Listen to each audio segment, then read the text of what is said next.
We will not be harassed. We will not be a butchery of our conscience. We will not be intimidated, and we will be heard.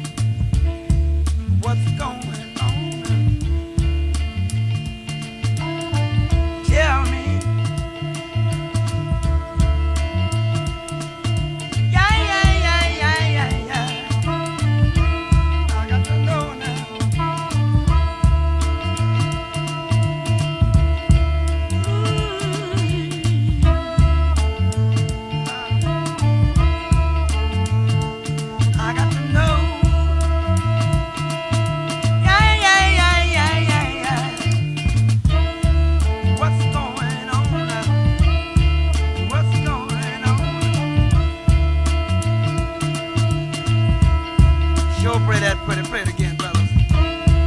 All right.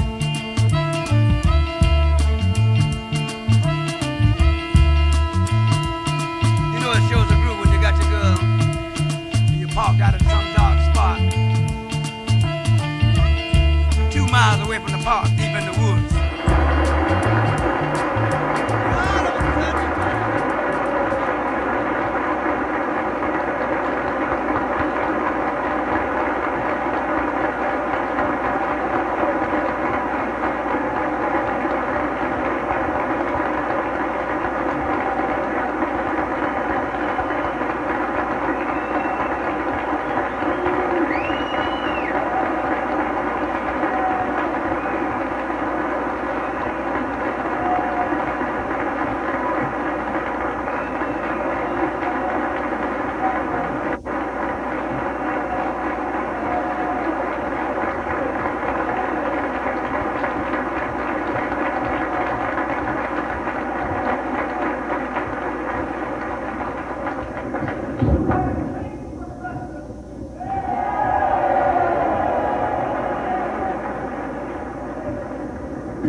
Mr. Chairman, friends and brothers in this first gathering of the National Conference on New Politics, ladies and gentlemen, the promise of a great society was shipwrecked off the coast of Asia on the dreadful peninsula of Vietnam. The poor black and white,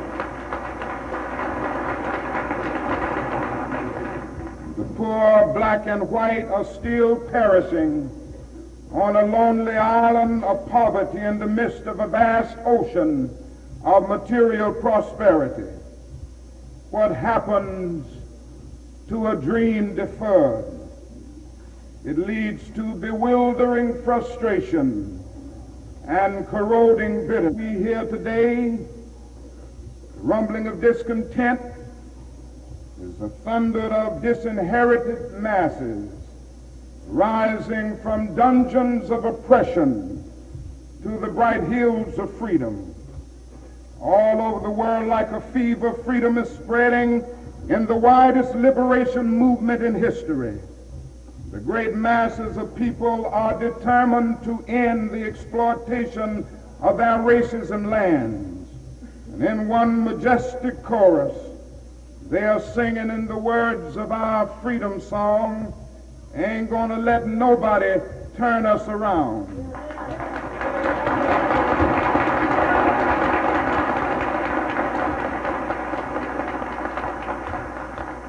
And so the collision course is set.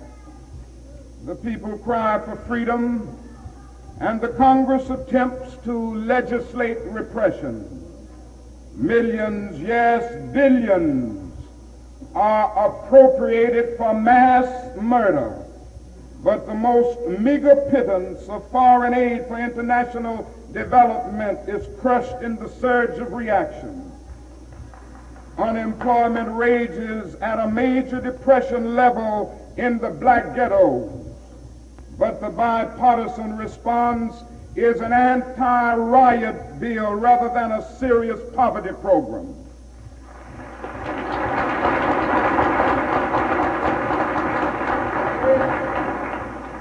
The modest proposals for model cities, rent supplement, and rat control, pitiful as they were to begin with, get caught in the maze of congressional inaction.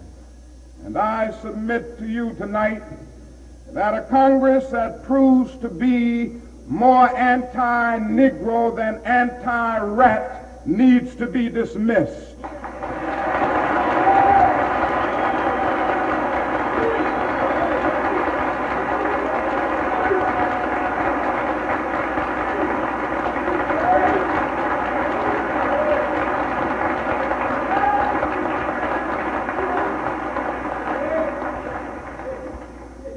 It seems that our legislative assemblies have adopted Nero as their patron saint and are bent on fiddling while our cities burn.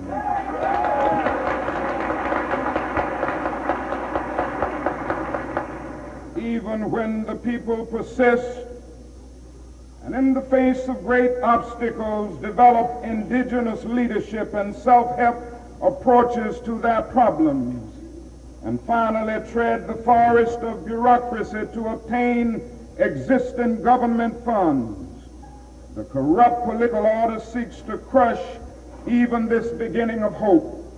The case of CDGM in Mississippi is the most public. Yes, the hour is dark. Evil comes forth in the guise of good.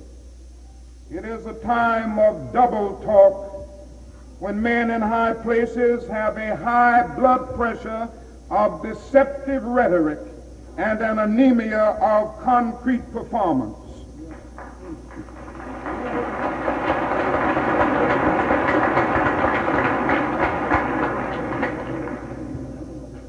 We crowd against welfare handouts to the poor, but generously approve an oil depletion allowance to make the rich richer. 6 Mississippi plantations receive more than $1 million a year not to plant cotton, but no provision is made to feed the tenant farmer who is put out of work by the government subsidy.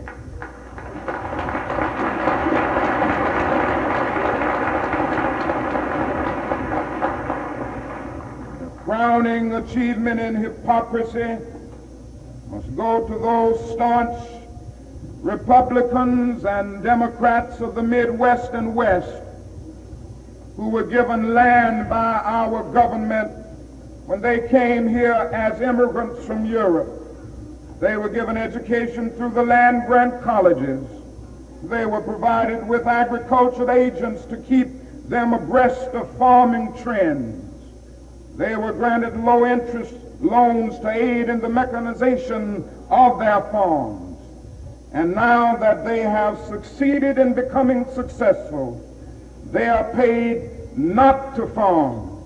And these are the same people who now say to black people whose ancestors were brought to this country in chains and who were emancipated in 1863 without being given land to cultivate or bread to eat, that they must pull themselves up by their own bootstraps.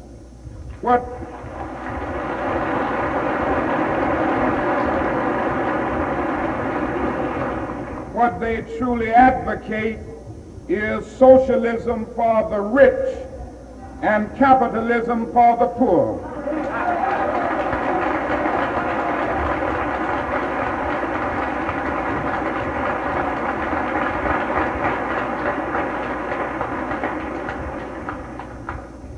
I wish that I could say that this is just a passing phase in the cycle of our nation's life.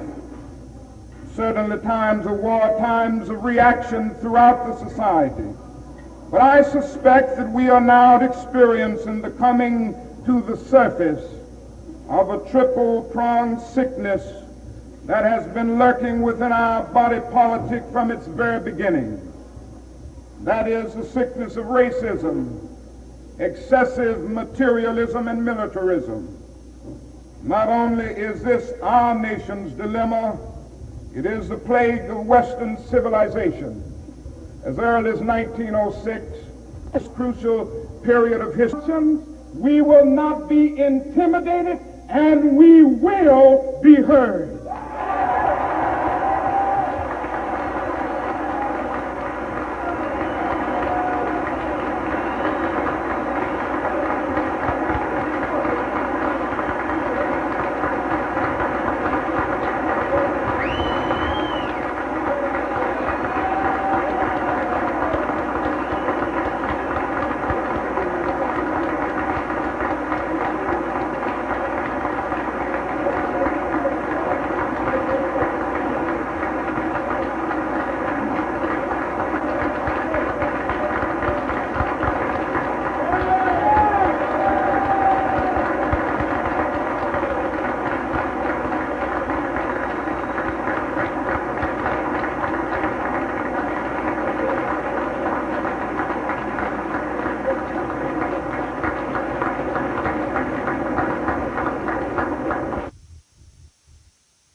The man who